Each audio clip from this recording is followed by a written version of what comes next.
তো আজ আমি রান্না করেছিলাম হচ্ছে পুঁই শাক আর মাছের মাথা দিয়ে ঘন্ট, আর করেছিলাম হচ্ছে পুঁই শাকের যে পাতাটা থাকে সেটা কিন্তু লাল শাক করেছি, তেল শাক, আর করেছিলাম হচ্ছে তোমার কাঁচকলা দিয়ে রুই মাছের ঝোল, একদম সিম্পলভাবে কোনো মশলা ছাড়া আদা জিরে দিয়ে করেছিলাম। তো চলো ভিডিওটা তোমাদের সঙ্গে প্রথম থেকে শুরু করি। তো চলো, তো দেখো আমাদের এখানে একটা কাকু আসে, ওনার থেকে আমরা মাছ নিই, উনি অনেক রকমের সুন্দর সুন্দর মাছ নিয়ে আসে। তো দেখো, যা প্রথমে দেখেছিলাম চিংড়ি মাছ, তারপরে ছিল তেলাপিয়া, রুই মাছ, কোনটা নেব, নিয়ে নিলাম হচ্ছে রুই মাছ দিয়ে করব হচ্ছে কাঁচকলা দিয়ে তরকারি, আর করব হচ্ছে আমাদের গাছেই হয়েছিল, মানে বাড়িতে লাগানো পুঁই শাক কুমড়ো দিয়ে করব হচ্ছে মাছের মাথা দিয়ে একটুখানি ঘন্ট, আর করেছিলাম পুঁই শাকের যে পাতাটা থাকে সেটা মা কুচি কুচি করে কিন্তু কেটে দিয়েছিল, ওটা তেল শাক করব। ভালোই লাগে খেতে, পুঁই শাকের যে পাতাগুলো থাকে বেশ ভালোই স্বাদ লাগে, একটু কাঁচা লঙ্কা চিড়ে দিয়ে বেশ সুন্দর লাগে একটু ঝাল ঝাল করলে। তো দেখো সব কিছু কিন্তু আমি গুছিয়ে নিয়েছি, শাক টাক, তারপরে কলা, আলু, লঙ্কা, রসুন, আদা, সব কিছু প্রত্যেকটা জিনিস কিন্তু সুন্দরভাবে গুছিয়ে নিয়েছি। আর উনুনের জালে কিন্তু সব কিছু গুছিয়ে নিলে রান্নাটা করতে কিন্তু খুবই সুবিধা হয়, যেহেতু গ্যাসে বসিয়ে সব কিছু করা যায়, কিন্তু কাঠের জালে কিন্তু সেভাবে হয় না। তো যাই হোক, আমি এক এক করে সব কিন্তু গুছিয়ে নিয়েছিলাম, প্রত্যেকটা তরকারি মাছ টাছ ধুয়ে টুয়ে কমপ্লিট করে রেখেছি। তো রান্না বসানোর আগে কিন্তু আমি মশলাটা, মানে মশলা বলতে একটু আদা আর একটু জিরে কাঁচকলাতে দেবো, তার জন্য একটু বেটে নিয়েছিলাম হাতে। আর দেখো কড়াইটা কিন্তু আমি বসিয়ে দিয়েছি, মানে উনুনটা জাল দিচ্ছি এদিকে।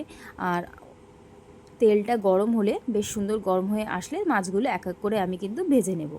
আর সত্যি কথা বলতে, কড়াই যদি একটু মানে গরম ছাড়াই মানে মাছটা দেওয়া হয় আর কি, তাহলে মাছটা তো লেগে যাবে। এই ভুলটা কিন্তু আমার বিশেষ করে মাঝে মধ্যেই কিন্তু হতো।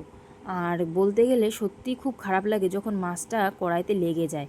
তো যাই হোক, আমার শাশুড়ি মা আমাকে একটা কথা বলেছে, যে বলেছে তোমার হাতে যদি এই জিনিসটা হয়, তুমি কিন্তু ওই মাছের তেলে একটা শুকনো লঙ্কা ভেজে নিতে পারো, তাহলে কিন্তু কোনো মাছ বা আলু কোনো কিচ্ছু তোমার কড়াইতে মানে আর কি লাগবে না। খুব একটা ভালো বুদ্ধি দিয়েছে, মানে মা মাঝে মধ্যে যে কথাগুলো বলে সেটা আমি করি, বেশ ভালোই হয়। তো যাই হোক, আমি এক এক করে মাছগুলো কিন্তু ভেজে নিচ্ছি। আর মাছটা খুব ভালো আর টাটকা ছিল মাছটা। আর এদিকে যাই হোক, মাছগুলো ভেজে নিতে নিতে আমি কিন্তু তার পাশে কিছু কিছু জিনিস সেগুলো ছিল সেগুলো গুছিয়েও নিয়েছি। বিশেষ করে হচ্ছে রান্নার কাছে কিন্তু সব সময়ের জন্য প্রত্যেকটা কাজ যদি গোছানো থাকে, রান্না করতে কিন্তু একটুও সময় লাগে, মানে এক ফোঁটা। মাছটা ভাজা হয়ে গেলে আমি কিন্তু বসিয়ে দিচ্ছি পুঁই শাকের চচ্চড়িটা, মাছের মাথা দিয়ে যেটা করব। তো দেখো, ওই তেলে দিয়েছিলাম হচ্ছে দুটো শুকনো লঙ্কা আর দু একটা বড়ি দিয়েছিলাম, বড়ি দিলে কিন্তু ভালো লাগে খেতে। যাই হোক, তারপরে বড়িটা একটু ভাজা ভাজা করে হয়ে আসলে সেটা তুলে নেব। তারপরে ওই তেলে দিয়ে দিলাম হচ্ছে গোটা জিরেটা বেশ একটু লাল লাল করে ভাজা হয়ে গেলে তারপরে আমি কিন্তু এক এক করে আলু আর কুমড়োটা সুন্দর করে ভেজে নেব। আলু আর কুমড়োটা কিন্তু ভালো সুন্দর করে ভাজা করতে হবে, যেহেতু মানে এই পুঁই শাকের চচ্চড়িটা করলে বেশ ভালো করে ভাজা করে নিলে কিন্তু ভালো হয়। তো যাই হোক, এদিকে আলু আর কুমড়োটা ভাজা হয়ে আসলে আমি দিয়ে দিয়েছিলাম হচ্ছে কাঁচা লঙ্কা চিরা, আর দিয়ে দিয়েছি বড়ি, আর পরিমাণ মতো একটু আদা, একটু জিরে, মানে অল্প একটু, ওই কাঁচকলার তরকারিতে দেবো ভাবছিলাম, একটু বেশি হয়ে গেছে, ভাবলাম দিয়ে দিই, ভালোই লাগবে খেতে। তো যাই হোক, এদিকে দিয়ে মশলাটা দিয়ে বেশ সুন্দর করে কষিয়ে নেব। দিয়েছিলাম দু টুকরো টমেটো দিলে কিন্তু যে কোনো তরকারিতে কিন্তু স্বাদটা বেশিই আসে।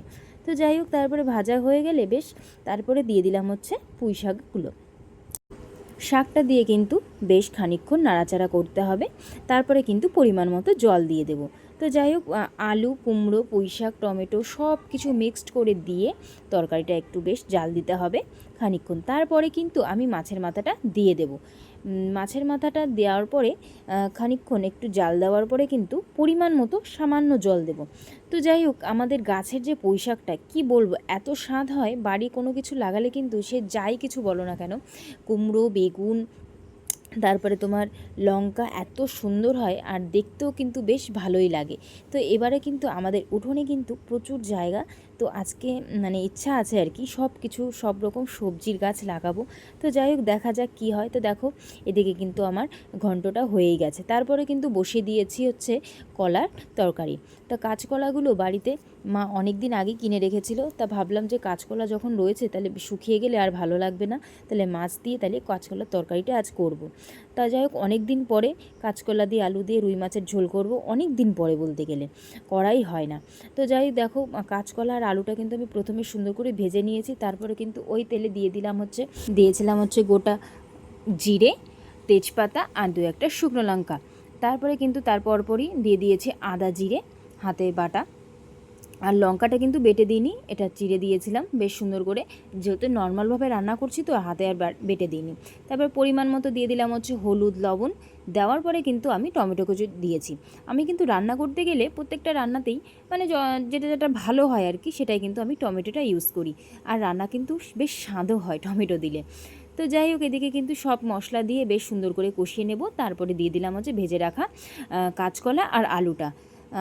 এই বলতে গেলে কতদিন পরে যে কাঁচকলার তরকারিটা খাবো ঠিক বলতে পারবো না, মানে মনেই নেই যে কবে আমি রান্না করেছি।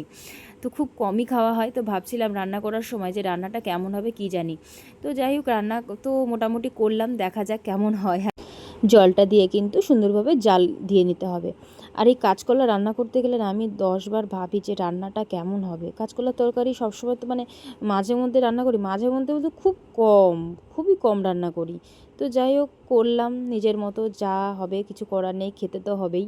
তো যাই হোক, তারপরে কিন্তু সব মাছগুলো দিয়ে দিলাম। মাছ দেওয়ার পরে একটু জাল দিয়ে আসলে জিরেটা, কিছু জিরে আছে ভাজা জিরে অল্প একটু, সেটা দিয়ে কিন্তু শেষে নামিয়ে দেবো। তো দেখো তরকারির কালারটা কিন্তু বেশ সুন্দর এসছে। তো যাই হোক, এদিকে তরকারিটা তো হয়ে গেল। তারপরে বসিয়ে দিলাম হচ্ছে সেই পুঁইশাক তেল শাক করবো। যে পাতাটা ছিল মা কুচি কুচি করে কেটে দিয়েছিল, সেটাই তেল শাক করবো। আর এই পুঁই শাকের তেল শাকটা এত ভালো লাগে কি বলবো। ফার্স্ট টাইম যদি আমি রান্না করেছিলাম সেদিন মাকে বলছিলাম এই পুঁই শাকের পাতার আবার তেল শাক ভালো লাগে নাকি। সত্যি বলছি, রান্না করার পরের দিন আমি যখনই উনি বলে যেটা করব, আমি আগে মানে রান্না করার জন্য প্রস্তুত থাকি যে না, শাকটা সত্যি খুব ভালো লাগে খেতে। তো দিয়েছিলাম হচ্ছে কয়েকটা রসুন আর কালো জিরে দিয়েছিলাম, আর 1-2টো শুকনো লঙ্কা। তো যাই হোক, এই তেল শাকে কিন্তু কাঁচা লঙ্কাটা একটু বেশি দিলে, একটু ঝাল ঝাল হলে কিন্তু বেশি ভালো লাগে। তো এই পুঁই শাকের শাকটা খেতে যে এত স্বাদ লাগে কি আর বলবো।